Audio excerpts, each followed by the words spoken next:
Once again welcome to RGL English classes. आज हम discuss करेंगे इंट्रोडक्टरी देयर और आपका एक और है इट। इसका हम प्रयोग सीखेंगे कि कहाँ देयर का इस्तेमाल किया जाता है, कहाँ इट का इस्तेमाल किया जाता है। ओके, तो सबसे पहले हम देखते हैं कि क्या होता है ये। तो अंग्रेजी में कुछ ऐसे वाक्य होते हैं जिनका सब्जेक्ट इंट्रोडक्टरी देयर होता है। वास्तव में इनका कोई अर्थ होता नहीं है, फिर भी हम क्या करते हैं, देयर का प्रयोग करते हैं, वो भी कैसे, सब्जेक्ट के रूप में। अब देखिए, और दूसरा पॉइंट क्या है कि यदि वाक्य में यानी कि सेंटेंस में संज्ञा या सर्वनाम यानी कि नाउन या प्रोनाउन के बाद में आगे पीछे दाएं बाएं ऊपर नीचे ठीक सामने ईटीसी रहे, तब वाक्य का जो सब्जेक्ट होता है ना, तो वो वाक्य का सब्जेक्ट क्या हो जाएगा, आपका देयर हो जाएगा। ओके, अब नेक्स्ट देखते हैं क्या होता है। जैसे कि मे का अंग्रेजी क्या होता है, इन होता है। आगे या सामने का स्पेलिंग क्या होता है, बिफोर होता है।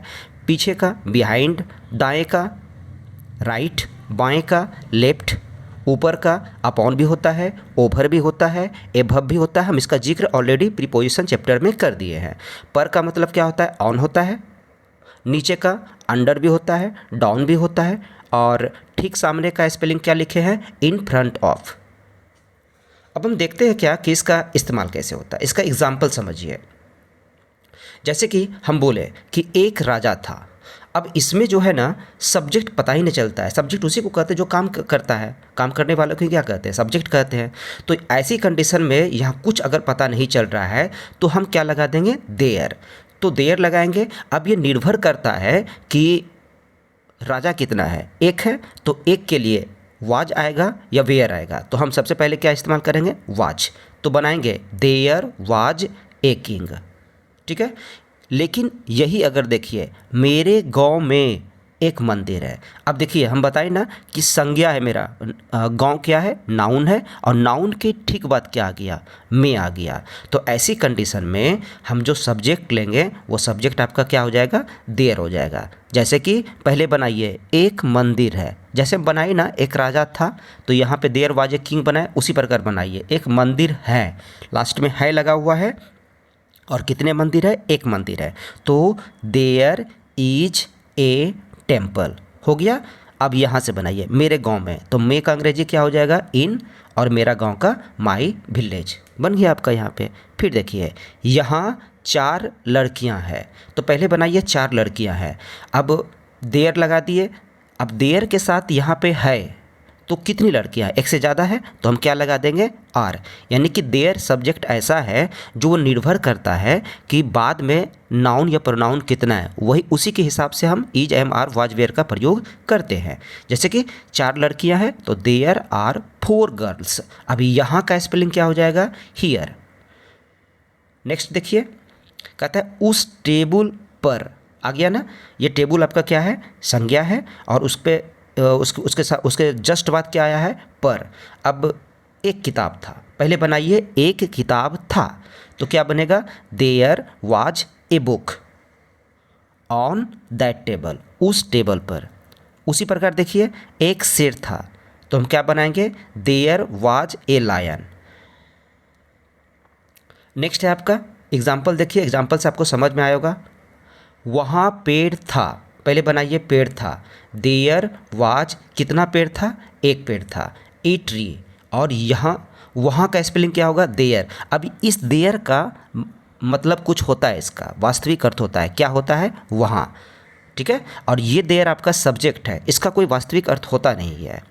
मेरे स्कूल में एक अच्छा लड़का था, तो देखिए मेरा स्कूल क्या हो गया, संज्ञा हो गया, और संज्ञा के ठीक बाद क्या आ गया, में। यानी कि में, आगे पीछे ऊपर नीचे दाएं बाएं, अगर ये सब आ जाए तो आपका सब्जेक्ट क्या हो जाएगा, देयर हो जाएगा। पहले बनाइए कि एक अच्छा लड़का था, there was a good boy. अब वो भी क्या बोलता है, मेरे स्कूल में, in my school. Okay, I hope कि आप लोगों को समझ में आ रहा होगा। फिर देखिए क्या कहता है, इस गांव में एक बूढ़ा भिखारी रहता था, ठीक है, रहता था, ये पास्ट इंडेफिनिट में चला गया। पहले बनाइए, यहाँ है इस गांव में, तो गांव हमारा क्या है, नाउन है, और नाउन के जस्ट बाद क्या आ गया, में। तो ये कंफर्म हो गया है कि हम जो सब्जेक्ट लेंगे वो क्या लेंगे, देयर लेंगे। पहले बनाइए कि एक बूढ़ा भिखारी रहता था। देयर लिव्ड एन ओल्ड बेगर, एक भिखारी रहता था। कहाँ? इन दिस विलेज, इस गांव में। वर्ग में कोई लड़का नहीं था, तो there was not any boy, कोई लड़का नहीं था। इन द क्लास, इस कुआं में पानी नहीं है। There is no water in this well. हम अब आपको आगे पढ़ाएंगे कि कहाँ पे नॉट का मतलब नहीं और नो का मतलब नहीं होता है। ठीक है, यहाँ कोई नहीं है। देयर इज, और यहाँ पे कोई नहीं का मतलब हम नन का भी इस्तेमाल कर सकते हैं, और यहाँ का स्पेलिंग क्या हो जाएगा, हियर।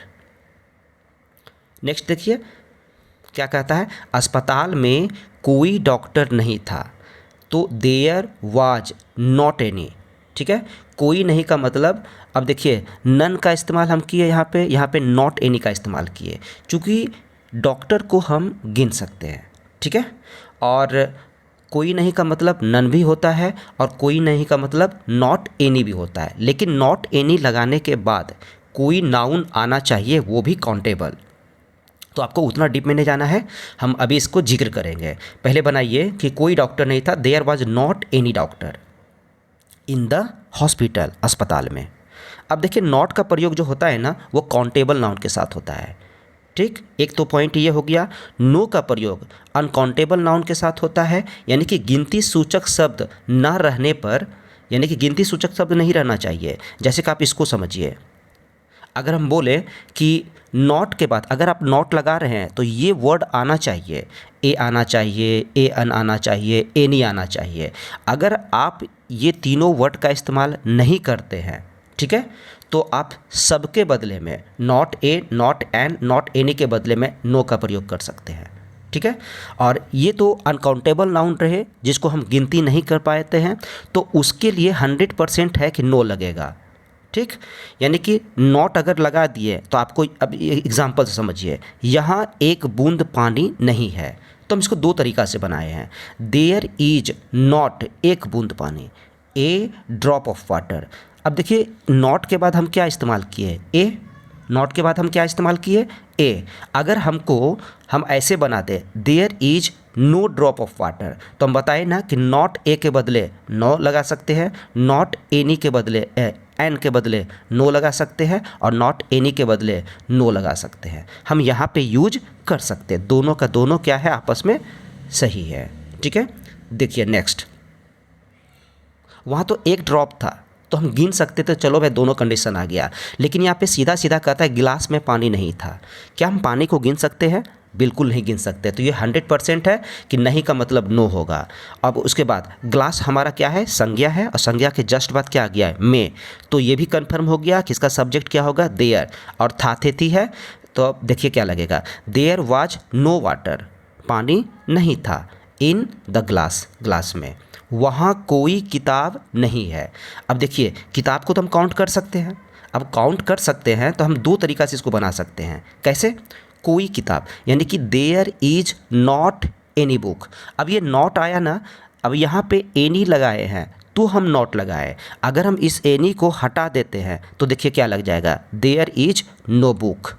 तो एक बात स्पष्ट हो गया ना कि आप अगर नॉट के साथ, नॉट का प्रयोग हम वहीं कर सकते हैं जहाँ पे गिनती सूचक शब्द आना चाहिए, जैसे कि ए आना चाहिए, ए एन आना चाहिए, एनी आना चाहिए। अगर ये वर्ड आ गया तो आपको क्या लगाना पड़ेगा, नॉट लगाना पड़ेगा। और अगर आपको ये वर्ड ना मिले तो अब सीधा सीधा इसके बदले में क्या लगा दीजिए, नो का प्रयोग कर दीजिए।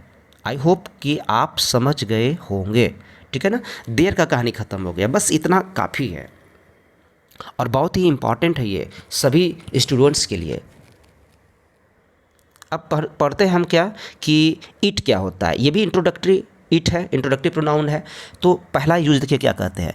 इट का प्रयोग जो है ना, सबसे पहले हम टाइम को बताने के लिए, दिन को बताने के लिए, महीना, साल, ऋतु, डेट, तिथि हो गया, प्राकृतिक घटना जिसको कि नेचुरल इवेंट्स कहते हैं, को बताने के लिए सब्जेक्ट के रूप में इट का प्रयोग करते हैं। ठीक है, एग्जाम्पल देखिए समझ में आ जाएगा आपको। तो एग्जाम्पल देखिए क्या कहता है, 12 बजे हैं। तो कहीं ना कहीं ये किसकी बात कर रहा है, समय की। तो समय का बोध करा रहा है, तो इट इज़ 12 o'clock हो गया। सब्जेक्ट इसका क्या हो गया, इट। अब यहाँ पे 100% है कि इट आया है, तो वर्ब आपका सिंगुलर ही आएगा। उसी प्रकार है 10:10 हुए हैं, तो पहले बनाइए कि 10 मिनट हुए हैं, इट इज़ 10 minutes। ओके, 10 बजकर का माने होता है पास्ट, और 10 का मतलब होता है 10। सोमवार का दिन था, किसका जिक्र कर रहा है ये, सोमवार दिन का बता रहा है, तो सीधा सीधा लगाएंगे इट वाज मंडे, वाज लगा दिए, चूँकि इट के साथ सिंगुलर वर्ब भी आ सकता है और कुछ नहीं आएगा। सुबह का समय था, इट वाज मॉर्निंग। अगस्त महीना था, इट वाज अगस्त। बहुत गर्मी है, इट इज़ वेरी हॉट। बसंत है या बसंत ऋतु है, तो इट इज स्प्रिंग। आप देख पा रहे हैं, समझ पा रहे होंगे कि समय हुआ, दिन हुआ, तारीख हुआ, ठीक है, ऋतु हुआ, सीजन हुआ, वर्ष हुआ, इस सब के लिए किसका प्रयोग कर रहे हैं हम, इट का प्रयोग कर रहे हैं। इसका निगेटिव भी बनता है, इंट्रोगेटिव भी बनता है, और क्वेश्चन वर्ड भी बनता है। जैसे कि देखिए यहाँ पे अगर हम बोले कि क्या सन 1947 था, तो अब पहले हम अगर इसको बना देते हैं कि सन 1947 था, तो इट इज़ 1947 हो जाता। लेकिन अब वाक्य क्या से शुरू हुआ है, तो उसको आगे पीछे कर दीजिए, तो इज इट 1947। यहाँ देखिए वर्षा हो रही है, ये प्राकृतिक घटना है, तो प्राकृतिक घटना के लिए सब्जेक्ट आपका क्या होगा, इट। उसके बाद इज रेनिंग। 2025 का वर्ष है, तो इट इज़ 2025 यानी कि 2025।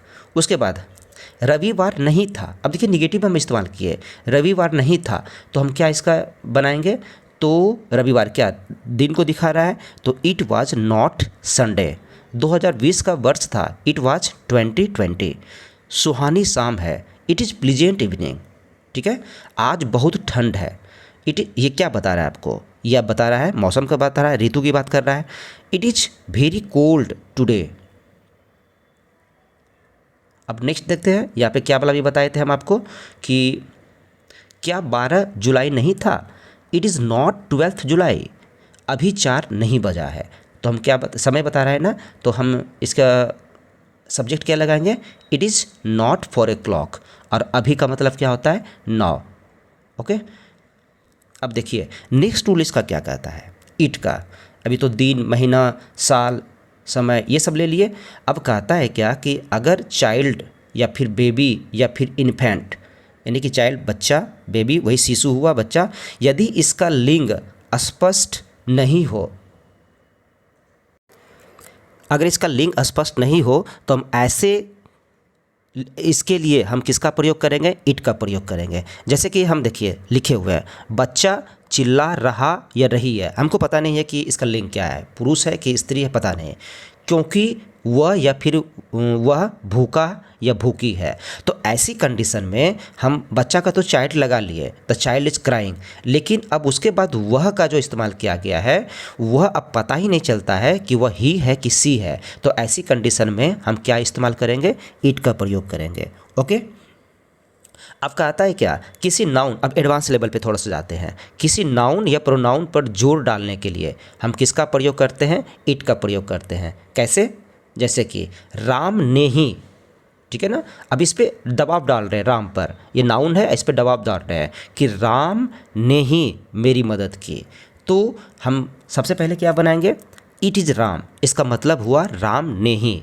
अब बनाइए हु हेल्प्ड मी, मेरी मदद की। अब ये हु रिलेटिव प्रोनाउन है, ठीक है ना, और रिलेटिव प्रोनाउन सजीव के लिए हु का प्रयोग किया जाता है। ठीक, पहले इसको आप समझिए, इतना सा समझ पा रहे हैं ना कि जब किसी नाउन या प्रोनाउन पर जोर डाले तो हम किसका प्रयोग करेंगे, इट का प्रयोग करेंगे।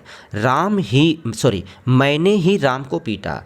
अब यहाँ पे मैंने पर क्या दबाव डाल रहा है, जोर डाल रहा है, तो ऐसी कंडीशन में क्या निकलेगा, इट इज आई, इसका मतलब हो गया मैंने ही।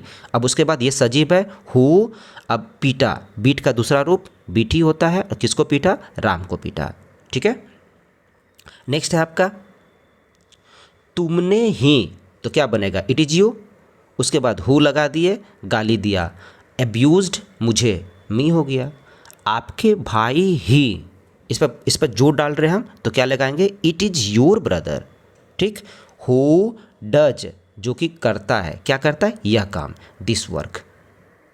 ये किसी भी टेंस में हो सकता है, लेकिन हम यहाँ पे बता रहे हैं जब किसी नाउन या प्रोनाउन पर जोर डालें तब हम इट का प्रयोग करते हैं। अब देखिए इट का प्रयोग जो है ना इन्फिनिटिव के लिए भी प्रयोग किया जाता है। इन्फिनिटिव में कैसे प्रयोग किया जाता है तो देखिए इसका, जैसे कि कहना आसान है, ठीक है ना, अब पता ही नहीं चल रहा है कि यहाँ पे सब्जेक्ट क्या कह रहा है, तो ऐसी कंडीशन में हम क्या बनाएंगे, इट इज़ ईजी, पहले बनाएंगे आसान है, ठीक है ना, इट इज़ ईजी, उसके बाद कहना तो टू से, उसी प्रकार करना बहुत मुश्किल है तो पहले बनाइए कि बहुत मुश्किल है, it is very difficult to do, करना। ये टू का इस्तेमाल जो कर रहे हैं ना, 2+B1 ये इन्फिनिटिव है, और इसको पूरा करने के लिए सब्जेक्ट हम क्या ले लेते हैं, इट का प्रयोग कर लेते हैं, ठीक है। और देखते हैं, अधिक सोचना अच्छा नहीं है, पहले बनाइए अच्छा नहीं है, इट इज़ नॉट गुड, बना दिए। अब क्या, सोचना भर बार दोबारा भर बार है तो हम क्या प्रयोग करेंगे, टू का, सोचना का स्पेलिंग क्या हो जाता है, थिंक, और अधिक का क्या हो जाएगा, टू मच, ओके। उसी प्रकार देखिए, पत्र लिखना एक कला है, पहले बनाइए एक कला है, इट इज एन आर्ट, हो गया। अब लिखना, टू राइट, क्या लिखना, एक पत्र, तो ए लेटर, ओके। अब नेक्स्ट है आपका, यह करना आसान नहीं है, तो ये क्या आ गया, निगेटिव में आ गया, तो हम इसको कैसे बनाएंगे, पहले बनाइए कि आसान नहीं है, इट इज़ नॉट ईजी, ठीक है ना। उसी प्रकार मुश्किल नहीं है, इट इज़ नॉट डिफ़िकल्ट, ठीक है। इट इज़ नॉट ईजी करना, टू डू, क्या करना, यह, तो यह का स्पेलिंग क्या हो जाएगा, to do this, okay. I hope कि आप इसको समझ पा रहे होंगे, ठीक है। ये आपका VVI है, और आप इसको पढ़िए, समझिए, इट का प्रयोग कैसे किया जाता है और देयर का प्रयोग कहाँ किया जाता है, ठीक है ना। आप इसका नोट्स बनाइए और उसको पढ़िए, जहाँ दिक्कत हो प्लीज़ आप लोग कमेंट कीजिए, कुछ कमेंट भी नहीं करते हैं, ना ही आप लाइक या शेयर करिए ना करिए, उससे कोई फ़र्क नहीं पड़ता है, लेकिन आप कमेंट कीजिए ताकि हमको ये पता चले कि खुद मैं सुधार करना चाहता हूँ कि इसमें कौन सा सुधार, क्या चीज़ें करनी चाहिए, ठीक है। इतना सा तो आप कर सकते हैं, okay. Thanks for watching this video, thank you so much.